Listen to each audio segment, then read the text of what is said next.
Bismillahirrahmanirrahim. Assalamualaikum warahmatullahi wabarakatuh.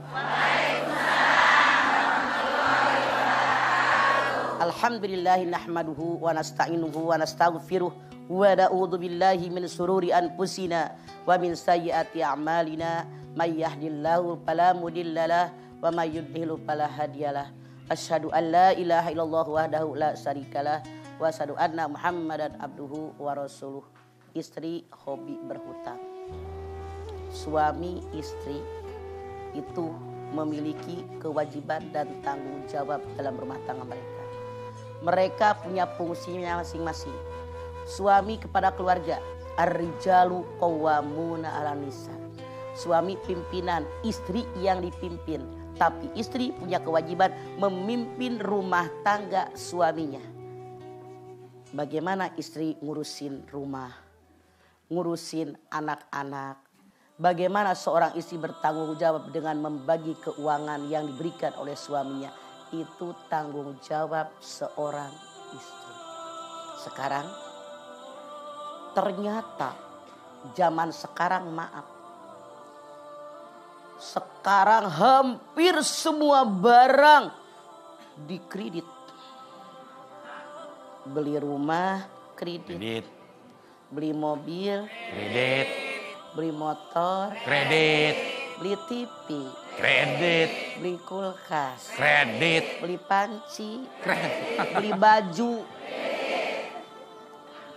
Maaf ya, kalau rumah, kalau misalnya mobil boleh jadi itu kan gede.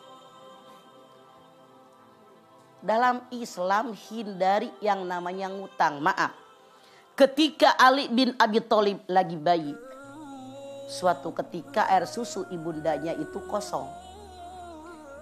Kehausan tuh Ali. Ibunya ngutang susu di warung. Tiap diminumkan sama Ali yang masih bayi, muntah. Diminumkan, muntah. Diminumkan, muntah. 3 kali muntah terus dari susu yang boleh ngutang dari warung tadi. Tetangganya nanya, kenapa anak ibu? Ini tadi susu saya kering, saya berikan susu, tapi boleh ngutang dari warung. Biarin saya punya kambing, saya pernah susu kambing saya. Dikasih sama tetangganya, dia minum susu kambing, tetangganya tidak muntah. Ternyata jawabannya semenjak bayi Ali bin Abi Thalib tidak suka dengan hutang. Masih bayi loh. Di kita yang salah apa? Guru ngajinya pun suruh ngutang. Kata guru ngajinya, ibu-ibu biarin deh kredit tuh. Kembang yang gede nih 3 bulan. Tuh. Kita harusnya ngasih contoh yang baik dan benar kepada jamaah kita. Tidak sedikit yang namanya ngedenger ngutang bisa kredit langsung sumringah. Kenapa? Mikir keinginan apa kebutuhan yang kita beli. Kalau hanya keinginan, kenapa sih kalau nggak punya duit mah tahan diri? Kalau masih punya panci yang burik, kenapa maksa pengen panci yang bagus, makainya juga kagak bisa? Tuh, kalau ibu masih punya piring-piring yang biasa dipakai di rumah, kenapa harus ngutang piring yang bagus kalau hanya untuk pajangan tidak dipakai? Saya bicara bukan karangan, tapi bukti. Beberapa rumah, beberapa tempat saya datengin. Piringnya cakep, 1 set. Mangkoknya, piringnya, lodornya. Sama piring tataknya, cangkirnya. Harusnya kan yang namanya dia beli begitu buat dipakai hari-hari. Dia enggak. Sementara yang bagus cuman pajangan, itu buat apa? Artinya hanya keinginan, bukan kebutuhan.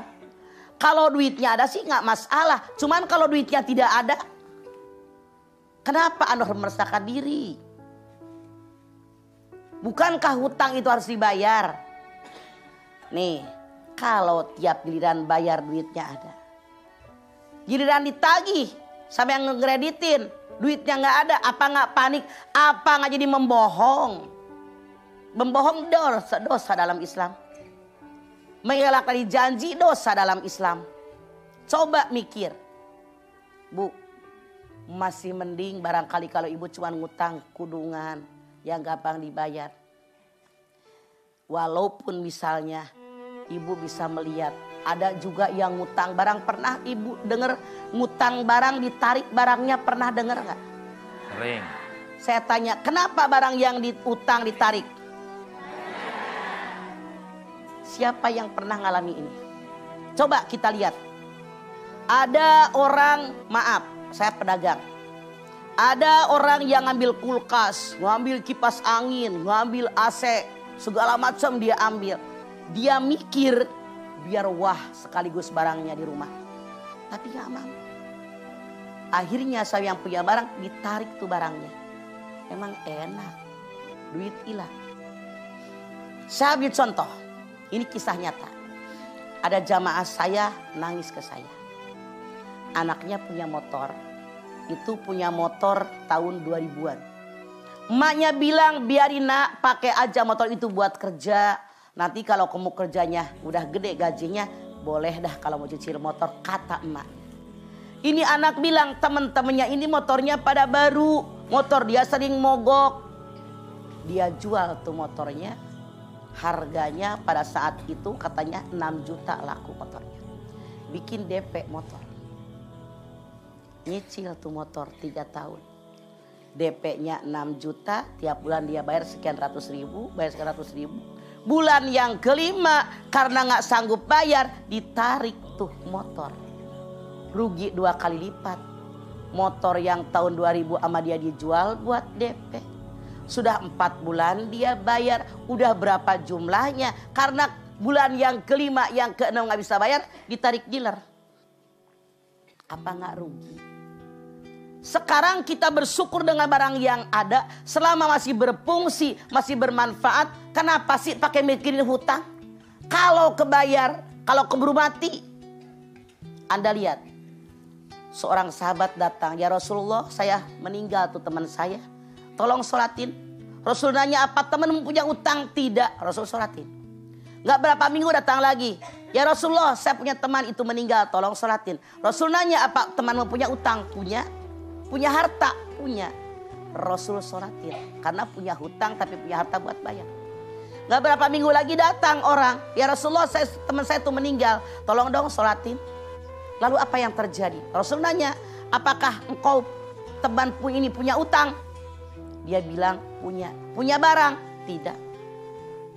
Rasul tidak mau nyolatin. Abu Bakar nanya, apa gara-gara dia punya utang? Betul. Abu Bakar bertanya, berapa hutang orang tadi? 3 dinar. Abu Bakar mengatakan, akulah yang menanggung hutang orang tadi. Baru Rasul nyolatin. Dari sini sangat jelas bahwa biasakan diri kita jangan berhutang, apalagi suami tidak tahu. Kalau seandainya istri berutang sampai banyak, suaminya menceraikan, tergantung suaminya, berani nggak? Karena pernah ada seorang suami curhat ke saya, istrinya punya hutang hampir 300 juta. Wallahu alam buat apa? Suaminya bingung. Suaminya bilang diceraikan, kasihan anak-anak. Nggak dicerai saya bingung, buat apa? Istrinya tidak berterus terang buat kebutuhan apa? Masya Allah. Jadi saya menyarankan kepada Anda semua, tidak usah memaksakan diri. Kalau kita tidak punya kemampuan, berbeda kalau kita punya kemampuan, silahkan beli apapun. Tapi itu pun diukur. Kebutuhan apa keinginan. Kalau kebutuhan silahkan, kalau keinginan tahan diri. Saran saya, daripada memenuhi keinginan yang tidak bermanfaat, lebih baik uangnya kita bantu buat orang lain. Genteng tetangga bocor kita betulin. Tetangga pagernya roboh kita betulin. Tetangga anaknya gak sekolah karena kemiskinan, kita sekolahin. Gak bakal hidup kita miskin, lebih bermanfaat. Dan harta tadi walaupun kita meninggal dunia, pahalanya akan terus ngalir kepada kita. Itu BTA, bank tabungan akhirat buat kita. Yuk camkan ini saat ini, jangan kebanyakan ngutang.